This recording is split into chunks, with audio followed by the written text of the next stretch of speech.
Don't leave your broken heart at the door. Bring it to the altar of life.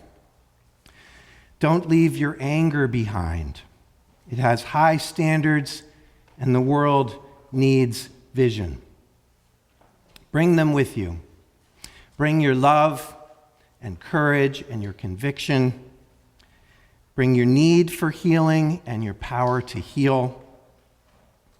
Let us enter together into the abiding power of love in this space. Come, let us worship together. We light this chalice for the worth that cannot be bought or sold, the dignity woven into every human being at birth, before any border was drawn, before any price was set, before any wall was built. May this flame remind us to continue to strive for justice for everyone and to share in each other's struggles until we become our liberation.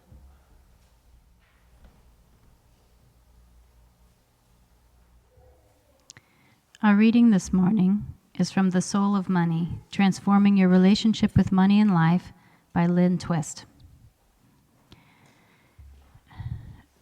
Money is like water. It can be a conduit for commitment, a currency of love. Money moving in the direction of our highest commitments nourishes our world and ourselves. What you appreciate, appreciates. When you make a difference with what you have, it expands. Collaboration creates prosperity. True abundance flows from enough, never from more. Money carries our intention. If we use it with integrity, then it carries integrity forward. Know the flow. Take responsibility for the way your money moves in the world. Let your soul inform your money and your money express your soul. Access your assets. Not only money, but also your own character and capabilities, your relationships, and your non-money sources. We will stand on the banks of the river, where living's won't need a place to hide. There'll be no need to hold until the morning comes, for love will be our guide. We will stand, we will stand, we will stand, we will stand.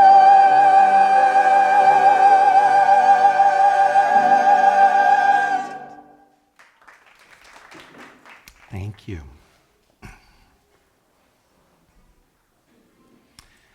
So the metaphor from the reading really captured my imagination for this morning. Money like water. It flows, it carries intention. Wherever it moves, it nourishes or builds. And of course, there's the flip side, which is that water can carve out and destroy, which we'll also talk about this morning, even though it wasn't mentioned in the reading. Now, much of our public conversation about money is dominated by different framing, right? More money is better. Success means getting as much as you can. Security comes from accumulation, and that money is primarily a measure of worth or power. But our faith calls us in a different direction to examine this. And it leads me this morning to ask, what does our money make possible? What does it feed? What does it free or bind? Money is a complex invention, to be sure, and there's much that can be said on the topic. Jesus spoke quite a lot about money, and so did so many of the prophets from so many of the world's religions. It's a method of exchanging our resources and work for resources and work of others. And as such, it becomes an indicator of what we want and value. So as the reading reminds us, money carries intention. when it moves in the direction of our deepest commitments, it becomes a conduit for care, a currency of love, and it can create the conditions for shared flourishing. A great example of this, something I encountered when I was in divinity school on the Buddhist ministry track. One of my teachers was a Zen master named Bernie Glassman, who had been born in New York to Jewish immigrant parents. Bernie wanted to develop a way to make a living, a livelihood that would help others as well as the Zen community that he was building in New York.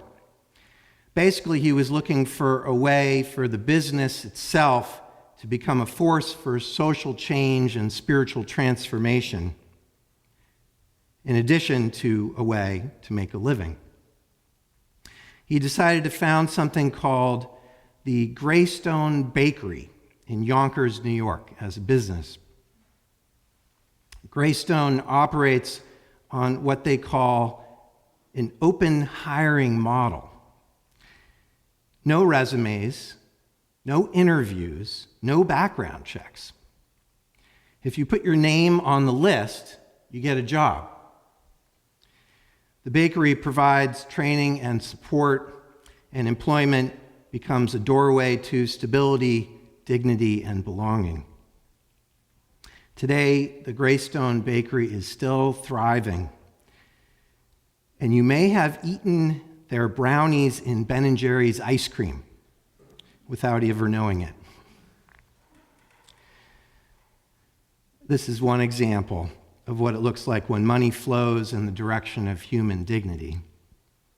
Another example closer to home, I would be remiss if I didn't hold up, is our church. A place where many of us have chosen to let our time, energy, money, and other resources express our deepest commitments. Through this community, our shared resources become worship, learning, care for one another, and work for justice. And so as we continue our collective discernment this year about our finances and our future, and as we think about stewardship and pledging in the coming months, may we remember this is what it looks like when money expresses our deepest values in the world we want to create. Now, sadly, the flow of money can also be used to cause considerable harm. And in light of recent events, I do feel called to speak to that this morning. When money becomes disconnected from relationship, when care and accountability are removed from our economic life, the flow of money does not stop. It just feeds other ends. Efficiency without compassion, profit without responsibility, convenience without conscience. In this scenario, the harm becomes built into the system itself. It grows out of a way of operating that doesn't care about others, where profit is centered and people are reduced to problems or objects or commodities to be managed, rather than human beings worthy of dignity and care. In the Jewish philosopher Martin Buber's terms, this is an I-it world, not an I-thou world. An I-it system designed to process people rather than care for them, where people become things to be managed, moved along or contained, and what matters most is efficiency, cost, and control. An I-thou way of relating, on the other hand, describes the endeavors of our church and the Greystone Bakery. It begins somewhere very different. It starts with seeing others as fully human, a person whose life and dignity matter. But when systems lose that sense of human presence and relationship, harm easily becomes routine. It is encouraged and rewarded, I'm afraid. So much of what we're seeing with the current administration is that economic model, unfortunately. profit over people. It is increasingly the norm that we're seeing in foreign policy, domestic policy, and of course, this is where I want to focus on this morning in their immigration policy. One of the most disturbing books I have read recently is a book which documents the inhuman treatment of immigrants in detention and shows how that's the business model. It's actually the method to create profit. So it's not new that Unitarian Universalists have been opposed to detention of immigrants in this country. We have a long history of it. For the last 3 decades, the amount of money paid out for detention continues to grow. And of course, the big, beautiful bill led to a funding explosion for this. So here's a quote from it's Nancy Hamstra and Deirdre Conlon's book, Immigration Detention, Inc., The Big Business of Locking Up Migrants.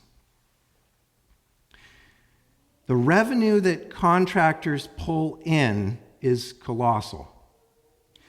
GEO Group, ICE's largest detention operator, earned $1.05 billion, almost 44% of its total revenue from ICE contracts. That was in 2022. The same year, Core Civic made over $550 million, 30% of its total revenue, from contracts with ICE. And this doesn't even begin to take account of the myriad other players who benefit or are financially involved in immigration detention, contracted service providers, supply networks, local governments, and connected government agencies. As more and more human beings have been locked up in worse and worse conditions, ever more profit is generated for those doing the imprisoning, and the cycle is only accelerating.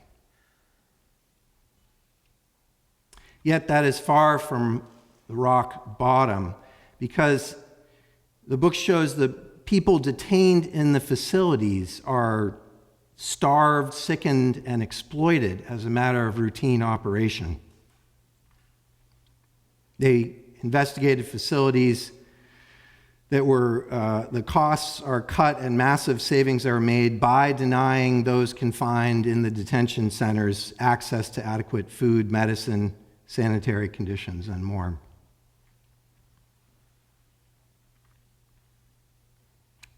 They're required to purchase luxury items like shampoo, soap, and ibuprofen, as well as phone calls.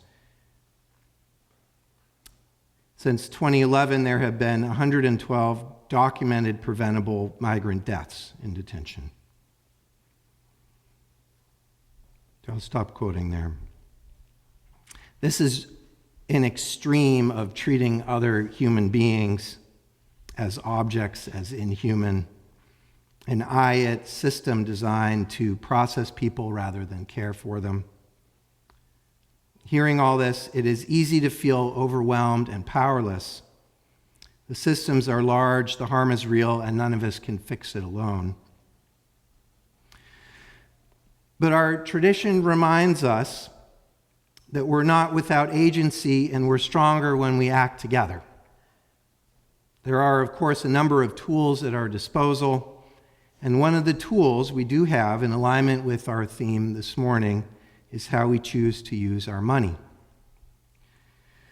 Let me take you back to December of 1955, when Rosa Parks was arrested for refusing to give up her seat on Montgomery City Bus, and the black community of Montgomery, Alabama decided to stop riding.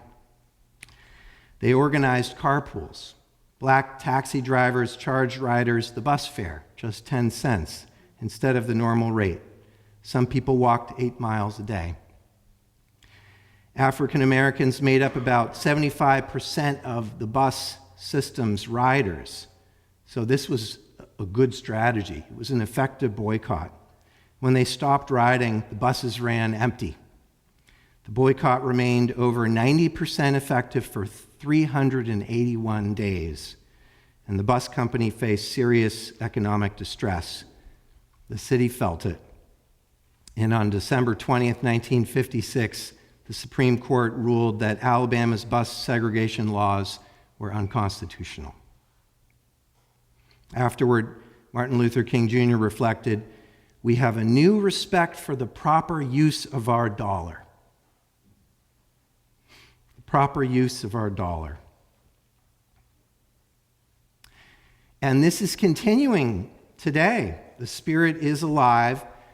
I have happy news to report. Just 3 days ago on Tuesday, Avelo Airlines announced that they are ending their contract with ICE.